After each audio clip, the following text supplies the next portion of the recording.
Taste the Daily. முல்லை பெரியாறு அணையில் 142 அடிக்கு நீர்மட்டத்தை உயர்த்தலாம் என உச்சநீதிமன்றம் உத்தரவிட்டும் ஸ்டாலின் அரசு தற்போது 121 அடி வரையில் மட்டுமே நீரை தேக்கி வைத்துள்ள அதிர்ச்சி தகவல் நாடாளுமன்றத்தில் அதிமுக மாநிலங்களவை எம்பி சி.வி. சண்முகம் எழுத்துப்பூர்வமாக எழுப்பிய கேள்வி மூலம் வெளிச்சத்திற்கு வந்துள்ளது. நாடாளுமன்றத்தில் முல்லை பெரியாறு அணையின் நீர்மட்டத்தை 152 அடிக்கு உயர்த்த உச்சநீதிமன்றம் தீர்ப்பளித்துள்ளதன் விவரங்களை எம்பி சி.வி. சண்முகம் கேட்டிருந்தார். மேலும் உச்சநீதிமன்றம் அப்படி தீர்ப்பளித்திருந்தால் அதன் பின்னரும் அணையின் நீர்மட்டம் 152 அடியாக உயர்த்தப்படாமல் இருப்பது குறித்தும் கேள்வி எழுப்பினார். இதற்கு பதிலளித்த மத்திய நீர்வளத்துறை இணையமைச்சர் ராஜ்பூஷன் சௌத்ரி, உச்சநீதிமன்றம் கடந்த 2006 மற்றும் 2014 ஆண்டுகளில் முல்லை பெரியாறு அணையின் நீர்மட்டத்தை 142 அடிக்கு உயர்த்தலாம் என்றும் அணையின் பாதுகாப்பு தன்மையை உறுதி செய்த பின் 152 அடிக்கு உயர்த்தி கொள்ளலாம் என்றும் தீர்ப்பளித்துள்ளதாக தெரிவித்தார்.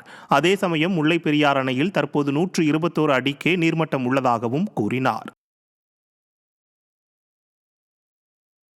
பெட்ரோல் மற்றும் பெட்ரோலிய பொருட்கள் ஜிஎஸ்டியின் கீழ் கொண்டுவரப்படவில்லை என்றும் அப்படி எந்த ஒரு பரிந்துரையும் ஜிஎஸ்டி கவுன்சிலால் செய்யப்படவில்லை என்றும் அதிமுக மாநிலங்களவை உறுப்பினர் சி.வி. சண்முகம் எழுத்துப்பூர்வமாக எழுப்பிய கேள்விக்கு மத்திய அரசு பதிலளித்துள்ளது.